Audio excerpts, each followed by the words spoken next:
A economia brasileira mudou. Eu estou fazendo um vídeo agora mostrando como que essa mudança dá, como é que isso acontece. Então eu dei o nome de A Grande Reversão. Tá? Bom, eu vinha falando que tinha um milagre econômico, ninguém acreditava em mim, então, no meu entender, agora esse milagre acabou. Agora a gente vai viver o mundo real. Não é nada catastrófico, não, mas é o Brasil pouco a pouco, o brasileiro estuda pouco, não tem como viver aquelas mil maravilhas que a gente vinha vivendo nos últimos anos. Mas o detalhe é o seguinte, quando que esse trem mudou, tá? Isso que eu acho interessante a gente ver, pelo menos agora no momento. Não é uma mudança de uma vez só, vão aparecendo sinais, tá? Esses sinais que eu vou mostrar para vocês aqui. Então, o primeiro sinal que eu vi foi em março de 2006, quando a balança comercial atingiu o seu ponto máximo. A balança comercial, no meu entender, junto com as transações correntes, né, mas eu trouxe aqui só a balança comercial, ela é o quanto que o país ganha, o quanto que ele trabalha. Por exemplo, a China, a balança comercial dela é altamente positiva, o maior exportador mundial, então isso garante que lá não vai ter crise grave. Então, eu olho muito a balança comercial. Vamos analisar então a balança comercial. Eu não peguei só os últimos anos, não, eu tento trazer o máximo de dados que eu tenho. Tá? Então, a gente vê aqui na época da importação de petróleo caro, o primeiro choque do petróleo, o Brasil teve um saldo negativo muito grande. Aqui com o Fernando Henrique Cardoso, aquele populismo cambial do FHC aqui para ser reeleito em primeiro turno em...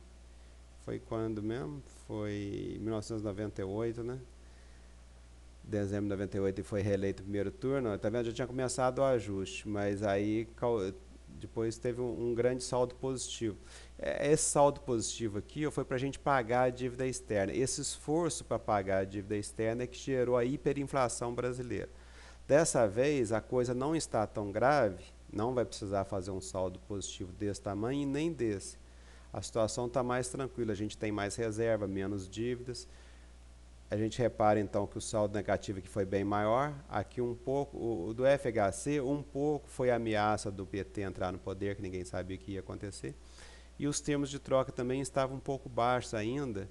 E com a subida dos termos de troca, o Lula conseguiu saldos positivos muito altos, acima do que a gente esperava. E aí o dinheiro começou a fluir fortemente para o Brasil, valorizou o real e isso fez com que o saldo da balança comercial aos poucos fosse caindo. A gente precisa de um saldo comercial positivo porque a balança de serviços é negativa. Então, para compensar os investimentos estrangeiros, para compensar as viagens, o saldo comercial tem que ser levemente positivo. Não sei direito, não, mas acredito que um 0,1, 0,2 aqui dá. Mas o fato é que caiu para baixo do ponto de equilíbrio. Então, o Brasil agora vai ter que aumentar esse saldo comercial aqui. O real se desvalorizou, diminuindo um pouco as importações, tentando favorecer as exportações, só que os termos de troca pioraram, por isso que o saldo comercial ainda não reagiu. Já era para ter reagido pela desvalorização do real. Então, aqui está um gráfico que a gente analisa muito bem como que está a economia do Brasil, assim, a possibilidade de crise. Então, a gente repara claramente que não é um ano que o trem está ruim, são 8 anos de queda do saldo comercial. O mercado financeiro também dá sinais para a gente que as coisas não estão boas. O pessoal que mexe com ações geralmente é um pessoal que estuda muito, então eles antecipam os movimentos. E em dezembro de 2009, o Ibovespa atingiu o seu ponto máximo. Eu tinha um modelinho para calcular quando é que eu tinha que comprar ações, quando eu tinha que vender. Quando eu vi que o saldo comercial caindo, o treino está muito bom, eu falei, esse meu modelo vai falhar de agora em diante. Então, apesar aqui, ó, tá vendo? Aqui já indicar que eu deveria comprar ações, eu falei assim, esse trem não vai funcionar e abandonei esse modelo. Mas eu estou usando ele aqui só para mostrar para vocês que as ações estão fugindo do meu modelo. Os modelos, eles servem, eles têm a sua utilidade, mas eles são falhos. Mudou a circunstância, você tem que mudar o seu modelo para se adaptar às novas circunstâncias. Então, de 1982 até dezembro de 2009, até aqui, as ações acompanharam esse modelo meu e vieram numa tendência de alta no Brasil. Tá vendo? Aqui o milagre econômico veio caindo, tá? Até 82, atingiu o seu ponto mais baixo. Aqui o Nasdaq, tá? Se você for analisar isoladamente, o ponto mais baixo. Aqui a ameaça do Lula entrar. Aqui aquela quebradeira nos Estados Unidos em 2008 foi uma... Olha só, a gente pode analisar também que as coisas são como se fosse um espelho, tá vendo? Sobe, do mesmo jeito que subiu, desce. Sobe, aqui plano cruzado, do mesmo jeito que subiu, desce. Aqui foi o Najnars, do mesmo jeito que desceu, subiu. Tá vendo? Ó? Eles falam cabeça, ombro, ombro, cabeça, ombro, né? Eu não sei, mas são desenhos, tá vendo? Esse desenho aqui parecido com esse, um no meio. Essa aqui parecido com essa. Aí depois sobe, desce do mesmo jeito que desceu, subiu. E do mesmo jeito que subiu aqui, ó, tá descendo do lado de cá. Então é interessante, mas vão formando figuras, e figuras simétricas. E isso me diz, essa figura aqui, ó, mostra que essa descida daqui, ó, tá vendo? Tá mais lenta, não é uma descida rápida como essa. Então mostra que não vai ser revertida facilmente. O preço das exportações, o que é preço das exportações? A gente olha principalmente, como o Brasil tem muita commodity, pelos termos de troca, tá? Então, quando é que ele atingiu o seu auge? Foi em setembro de 2011. Então, os termos de troca, ó, aquela alta das ações acompanha também a melhora dos termos de troca do Brasil, tá? As ações foram um pouquinho antes aqui, ó, o real continuou se valorizando, então um pouco os termos de troca, o real se valoriza, então as mercadorias brasileiras se tornam mais caras no exterior porque o real está caro. Então daí o termo de troca demora um pouco mais para começar a cair, mas na hora que cai, começa a cair mais forte. Aí provoca a desvalorização do real, e a desvalorização do real torna os produtos brasileiros mais baratos no exterior, e isso faz com que os termos de trocas caiam. Então são coisas que retroalimentam. Mas o fato é que o termo de troca começou a cair, tá? Desde setembro de 2011 e vem caindo, né? Infelizmente, se esse termo de troca voltasse a subir, coisa que eu não estou acreditando que vai acontecer, pelo menos no curto prazo, o Brasil sairia mais rápido dessa crise. Mas como eu estou achando que o termo de troca vai continuar caindo, o Brasil vai continuar nessa crise. A gente pode ver claramente, então, que o termo de troca, as exportações vão a reboque dos termos de troca. Então, apesar do Brasil agora estar aumentando fisicamente as exportações, os preços das exportações caíram e a nossa participação nas exportações mundiais caíram também. Então, o termo de troca caiu primeiro para as exportações começar a cair depois. O ideal o quanto que a gente exporta é a mesma coisa quanto a gente recebe de salário. E o termo de troca entendeu? Vamos botar, se você trabalha muito, você vai exportar muito. Mas você pode trabalhar pouco e conseguir alto salário se o seu salário for alto. Entendeu? A sua remuneração por hora for muito alta. Então o termo de troca seria como uma remuneração por hora de trabalho. Então a situação está complicada aqui agora no momento. Mas é evidente que já teve mais complicada aqui, ó. Olha aqui na época do FHC, nós exportamos bem menos. Mas vamos acompanhando. Não vai voltar a essa época aqui, tenho certeza absoluta. Mas está caindo. Quais são as causas da queda dos termos de troca? Que é o principal dado, tá? Que não depende da gente, mas é que dá o rumo para o país. Bom, primeiro caiu porque subiu demais e os países importadores de commodities não estavam aguentando pagar o preço das commodities altas. O efeito China, a China parou de importar da maneira que ela vinha importando, então isso diminuiu o efeito China.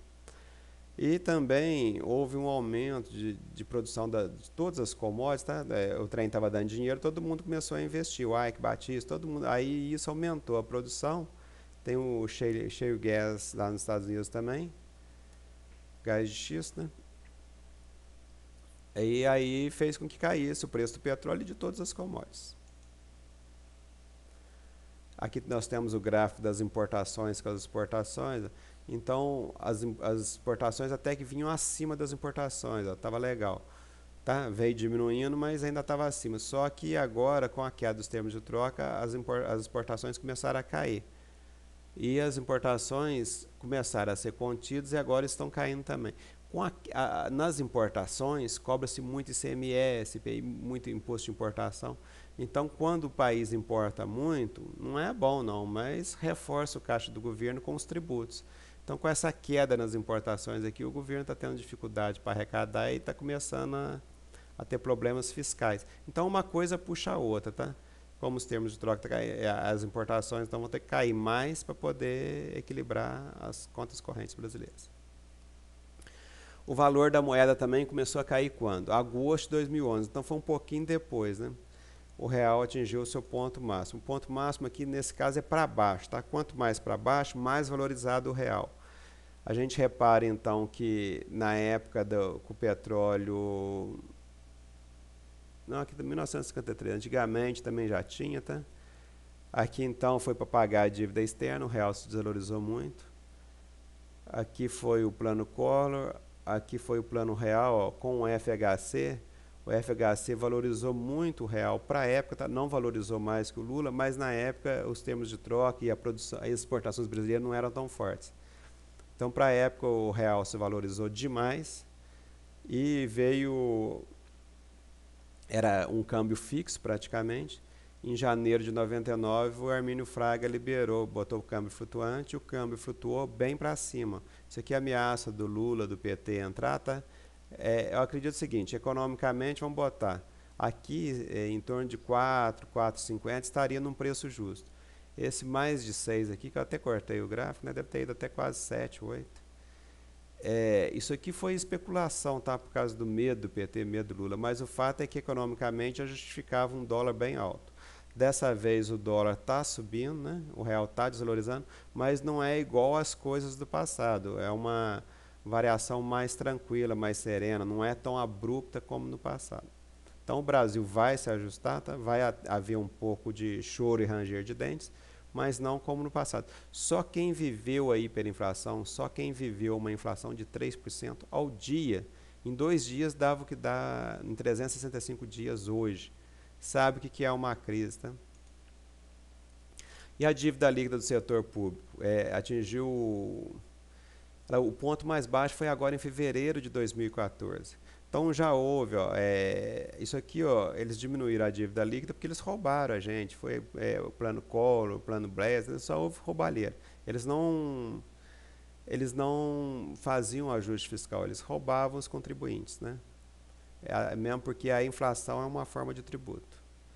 Aí o FHC acabou com a inflação, automaticamente, tá vendo? 98, com o plano real, automaticamente o Brasil passou a ter uma contabilidade, reconhecer esqueletos, bancos quebrados, tá? Então, com isso, a dívida líquida do setor público atingiu 62,9. Depois, com a entrada do PT no poder, não é mérito do PT, não, tá? O pessoal acha que eu sou petista, que eu fico defendendo o PT, mas a verdade é que com a entrada do PT no poder, o povo viu que, o mercado financeiro viu que o Lula não ia cumprir o que havia prometido na campanha eleitoral. O Lula abraçou o programa econômico do PSDB. O Palocci, muitos consideram mais de direita que muitas pessoas do PT. Então, o Palocci adotou uma linha ortodoxa, Henrique Meirelles, do próprio PSDB no Banco Central. Então, o Lula, para se defender do ataque da direita, colocou pessoas da direita no seu governo. E isso fez com que o governo ganhasse confiança e as coisas, mais os termos de troca, efeito China, tá? Mercado internacional, isso tudo fez com que o Brasil vivesse um grande milagre econômico. A gente repara aqui uma queda mais acentuada da dívida líquida e que foi compensada. Depois, isso aqui é a crise de 2008, o Brasil era altamente credor em dólar, o real se desvalorizou e o governo ganhou dinheiro. Dessa vez, ó, é um pouco diferente, porque essa queda aqui não foi tão acentuada quanto 2008. E essa subida aqui é diferente dessa subida aqui, porque essa subida aqui foi rapidamente revertida, e essa subida aqui, na minha opinião, não vai ser revertida. Então é muito difícil a gente fazer análise econômica, porque muitas vezes uma figura, tá vendo, aqui foi até mais intensa e se reverteu. Essa aqui pequenininha não vai ser revertida. Então, porque tem outros dados que me dizem isso. Não é tão fácil você calcular uma reversão. Você está vendo que existem indícios de uma reversão, mas a coisa só fica clara mesmo depois que o caldo entorna. Trouxe aqui o preço do gás nos Estados Unidos, então é muito barato. Mesmo que caia o preço do petróleo, parece que vai continuar compensando explorar o shale gas lá nos Estados Unidos. Então eu não sei direito como que isso vai se dar, mas parece que esse preço não vai ser revertido facilmente. Aqui eu trouxe o o preço do petróleo e os termos de troca no Brasil, há uma certa correlação, tá? Não é correlação de 100%, mas a gente pode ver, ó, caiu o preço do petróleo, caiu o preço dos termos de troca do Brasil. Caiu o preço do petróleo, tá vendo? Eu acredito que então que os termos de troca do Brasil vão continuar piorando. Então não estou vendo boa coisa para o Brasil nos próximos anos, não. Eu acho que vai ter choro e ranger de dente. Não uma crise como a do início do governo Lula, do fim do FHC, ou a crise das 2 décadas perdidas, mas uma crise para ajeitar as coisas que o Brasil estava muito perdulário. Aqui o preço do petróleo, tá? Primeiro choque do petróleo em 73, segundo choque do petróleo em 79, mas como está acontecendo dessa vez, ó, o aumento do preço do petróleo provoca o aumento da produção e a diminuição do consumo e acaba fazendo com que o preço caia. O preço não deve cair mais para o nível de $20 o barril, tá? Vai atingir um novo patamar aqui, né? Não sei, eu não sei precisar quando, vamos botar entre 60 e $80, né?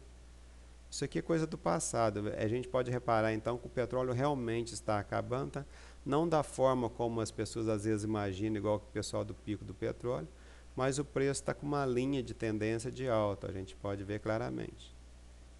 Baixou para baixo da linha de tendência, uma coisa natural, uma hora ele fica acima, outra hora ele fica abaixo. E essa queda do preço do petróleo para o Brasil é ruim. Brevemente, o que vai ter? Eu vejo que o desemprego no Brasil vai subir, tá? As coisas todas piorando, o desemprego também. Concursos já estão mais raros e com menos vagas, então para os concurseiros teve uma época de bonança no passado, não estou vendo mais essa bonança como foi no passado.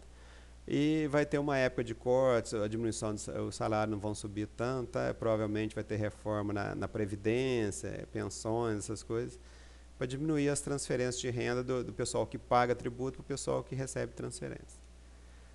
Então, o milagre econômico que o Brasil viveu de 2004 a 2010, ele se acabou, não tem jeito, acabou. É aquilo que ninguém acreditava que estava acontecendo. Eu falava que tinha um milagre, ninguém falava. Eu falava, não, não é, não é, não é. Bom, agora que acabou, vocês vão ver que era, né? E a economia é cíclica e é assim mesmo. Existe tempo de vacas gordas e tempos de vacas magras. A própria Bíblia, José do Egito, já traz para a gente vaca gorda, vaca magra, que a gente tem que poupar no tempo das vacas gordas para poder ter no tempo das vacas magras. Então a gente tem que ter sempre várias fontes de renda, ter uma poupança, não fazer dívida, não alavancar igual o Ike Batista fez, que aí dá tudo bem e as circunstâncias venham do jeito que elas vierem, a gente sabe lidar com elas. Falou, moçada?